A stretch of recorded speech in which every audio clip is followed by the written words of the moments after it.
welcome to the City of English. Hello, everyone, and welcome back to the City of English podcast, where we help you speak English with real confidence through real conversations. I'm Jason. And I'm Anna. So glad you're here with us today. And today's topic is something every single person in the world has felt at least once. Or should feel more often. Exactly. We're talking about pride, specifically a moment when you felt proud of yourself. Oh, I love this one. Me too. But Anna, before we go further, are we talking about the dangerous kind of pride, like someone who says, I never make mistakes, while making a very obvious mistake? No, Jason, not that kind. Good, because that kind is very confusing. We're talking about the healthy kind of pride, the warm feeling inside when you did something difficult and you did it anyway. The I actually did it feeling. Yes, that moment when your heart quietly says, well done. I like that. A quiet well done from yourself to yourself. And here's why this matters for your English. Whether you're preparing for IELTS, practicing for a job interview, or just want to sound more natural in daily conversations, people often ask, tell me about a time you felt proud of yourself. And many learners answer with something like, I passed my exam and I was happy. Which is fine, but it sounds a little flat. Like unsalted crackers. Jason! Sorry, I think in food metaphors. It's a personal problem. Today, we'll help you tell that story with feeling, with natural phrases, and with a clear structure that makes the listener actually connect with your moment. Not just I did something. I was happy, the end. Exactly. We want the listener to feel the moment with you, like opening a memory, not reading a shopping list. So, Jason, let's start. Tell me about a time you felt proud of yourself. Okay, I'll choose something small but real. Small but real is perfect. A few years ago, I had to give a short presentation, not to a huge audience, maybe 15 people. Still very scary for many people. Very scary for me. My hands were cold, my voice felt shaky, and my brain completely forgot every English word it ever knew. That sounds familiar. I had so much self-doubt. Let's stop here. Self-doubt is a really important phrase. It means that feeling when you think, am I good enough? What if I fail? What if everyone notices how nervous I am? That exact voice. And at first, I almost listened to it. I almost said, maybe I should just cancel. Maybe I'm not ready. That's such a human moment. But then I thought, if I always run away from the things that scare me, my confidence will never grow. It'll just stay very small, like a seed that never gets water. I love that image. So what did you do? I stepped out of my comfort zone. Another great phrase. To step out of your comfort zone means to do something difficult or unfamiliar, even though it feels uncomfortable. And honestly, my comfort zone did not want me to leave. It was like, Jason, come back. I have blankets and your favorite snacks. Your comfort zone really loves you. It really does. But I went anyway. I stood up, I looked at my notes, and I started speaking. How did the first minute feel? Rough. Rough, meaning difficult, not smooth. Yes, my voice was shaking. I forgot one sentence completely. I looked at the audience and thought, why do humans have so many eyes? Jason! It was a genuine question in that moment, but I pushed through. Push through means to keep going even when something feels hard, even when you want to stop. Yes, I didn't stop. I took a slow breath. I found my place again and I kept going. And did something change? After a few minutes, yes, my voice became steadier. And then one person in the audience nodded. One nod. One nod. But Anna, that one nod was like a lighthouse in the middle of a storm. It said, you're doing fine. Keep going. That's a beautiful image, Jason. Thank you. I was lost at sea, and that nod brought me back to shore. And how did you feel when it was over? Like I had just climbed a mountain I didn't believe I could climb. It felt like a real breakthrough. A breakthrough, an important moment of success that comes after a period of real difficulty, not easy success, earned success. Exactly. It wasn't a perfect presentation, but it was a breakthrough for me. And when I sat down, I felt a deep sense of accomplishment. A sense of accomplishment, that proud, satisfied feeling after finishing something hard. That feeling that says, I did something that mattered. Yes, and my nervous system finally said, okay, we survived. We actually did okay. I love that your nervous system speaks to you. It's very polite, but cautious. And now, looking back, how do you feel about that moment? I look back with pride.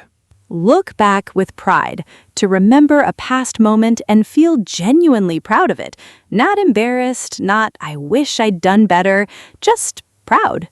Yes, because that moment taught me something important. Confidence doesn't always come before the action. Say that again, Jason. Confidence doesn't always come before the action. Sometimes you have to act first and confidence follows later. That is so powerful. It's like confidence is a shy friend. It doesn't walk into the room first. It waits outside and says, you go ahead. I'll come in once I see it's safe. That is exactly what confidence feels like sometimes. So yes, I felt proud because I did something before I felt ready. And that is a real kind of proud moment. What about you, Anna? When did you feel proud of yourself? Mine is a little different. It's about someone else's breakthrough and how it became mine, too. Tell me. I was helping a student learn English. She could understand English quite well, but speaking, that terrified her. Every time she tried to speak, she would stop herself and say, "My English isn't good enough." Self-doubt again. A lot of self-doubt. And I remember telling her, "Your English doesn't need to be perfect to be useful." That's a line worth remembering. She smiled, but she was still nervous, so we started very, very small. One sentence, then two, then a short answer, then a short opinion. Small steps. Small but steady steps. And one day, she spoke for almost 2 full minutes about her family, without stopping, without apologizing, without saying, "My English is bad." That's a huge moment. She stopped at the end and looked at me with wide eyes, and she said, "Wait, I just spoke English." That's wonderful. It was a quiet victory. Quiet victory. I love that phrase. A quiet victory is a success that maybe doesn't look impressive to the outside world. Nobody gives you a medal, nobody claps, but inside, your heart knows exactly how much it meant. Like the real work was invisible to everyone except you. Exactly. Like an iceberg. The achievement is what people see above the water, but the courage, the doubt, the effort, the small steps, all of that is underneath, and that's what makes it meaningful. So you felt proud because you helped her see her own progress. Yes, and it reminded me that proud moments are not always loud. Sometimes they are quiet, like a single candle turning on in a dark room.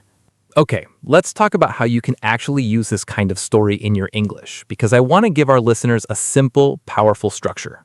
Yes, if someone asks you, "Tell me about a time you felt proud of yourself," here's what to do. Step 1. Describe the situation. What was happening? Where were you? What did you need to do? Step 2, explain the difficulty. Why was it hard? What were you afraid of? What made you doubt yourself? Step 3, say what action you took. What did you do? How did you push through? And step 4, share the feeling. How did you feel after? What did you learn? Situation, difficulty, action, feeling. That's your structure. Let me show you the difference between a basic answer and a much better one. Basic answer, I passed my driving test and I was happy. Better answer, I had actually failed my driving test once before, so when I passed the second time, it felt like a real breakthrough. I had pushed through a lot of self-doubt, and afterward, I felt a genuine sense of accomplishment. Hear the difference? The second one has a story. It has weight. Basic answer, I gave a presentation at work. Better answer, giving presentations terrified me, but I stepped out of my comfort zone. My voice was shaking at first, but I pushed through. It wasn't perfect, but looking back, I can say I'm genuinely proud of myself. The key is this: don't just name the achievement, show why it mattered. Because other people see the result, they don't always see the journey underneath. Now it's time for our word tour, where we take the most useful phrases from today's episode and practice them slowly and clearly. Say each phrase with us, out loud. That's how language gets into your body, not just your brain. Phrase 1. Self-doubt. Self-doubt. Self-doubt. Self-doubt is that inner voice that whispers, "Are you sure you can do this? What if you fail?" You can say, I had a lot of self-doubt before I started. Self-doubt almost stopped me. I'm learning to deal with my self-doubt. Phrase 2. Step out of your comfort zone. Step out of your comfort zone. Step out of your comfort zone. This means doing something new or uncomfortable on purpose because you know it will help you grow. You can say, "I stepped out of my comfort zone and joined the speaking class. That experience really pushed me out of my comfort zone. I was nervous, but I decided to step out of my comfort zone." Phrase 3. Push through. Push through. Push through. Push through means to continue, even when it's hard. Even when you want to give up, you keep going. You can say, I was nervous, but I pushed through. I pushed through even when it felt impossible. The hardest part was pushing through that first minute. Phrase 4. A breakthrough. A breakthrough. A breakthrough. A breakthrough is an important, meaningful success, especially after a long period of difficulty or struggle. You can say, that moment felt like a real breakthrough. My first full conversation in English was a breakthrough for me. It wasn't perfect, but it was a breakthrough. Phrase 5. A sense of accomplishment. A sense of accomplishment. A sense of accomplishment. This is that deep, satisfying feeling after finishing something difficult. Not just happiness, it's pride with meaning. You can say, I felt a real sense of accomplishment when I finished. Even small wins can give you a sense of accomplishment. Completing that course gave me a sense of accomplishment I'll never forget. Phrase 6. Look back with pride. Look back with pride. Look back with pride. To look back with pride means to remember a past experience and feel genuinely proud, not regretful, not embarrassed, just proud. You can say, I look back on that day with pride. When I look back with pride, I realize how much I've grown. I can honestly look back with pride because I didn't give up. Now let's put all 6 phrases together in one natural, complete answer. Listen first, then try it yourself. I felt proud of myself when I gave a short presentation in front of a group of people. At first, I had a lot of self-doubt. I almost didn't do it, but I stepped out of my comfort zone and pushed through. It wasn't perfect, but it felt like a real breakthrough. Afterward, I felt a deep sense of accomplishment. And now, looking back, I can honestly say I look back on that moment with pride. That was excellent, Jason. 6 phrases, 1 natural story, and it took less than 30 seconds. The structure really helps. It does. And remember, proud moments don't have to be dramatic. You can feel proud because you spoke up when you were nervous, because you tried again after failing, because you helped someone, because you stayed calm, because you simply didn't give up. Pride can come from progress, not only from success. Beautifully said. Now here's your challenge for today. Here's your challenge for today. Write one sentence in the comments or just say it out loud to yourself, using this frame. I felt proud of myself when, because, and looking back, I feel. Keep it simple, keep it real. The goal is practice, not perfection. And remember, your proud moment doesn't need to impress anyone else. It just needs to be true to you. Thank you so much for spending this time with us today on the City of English podcast. If this episode helped you, please give it a like, subscribe to the channel, and share it with a friend who is learning English. Every share helps this little city grow. And to anyone listening right now who is doubting themselves, who thinks their English isn't good enough, who keeps stopping before they start, we want you to know you don't have to be ready to begin. You just have to begin. Confidence will follow. This is Anna. This is Jason. From the City of English. Keep going. We'll see you in the next episode. Take care.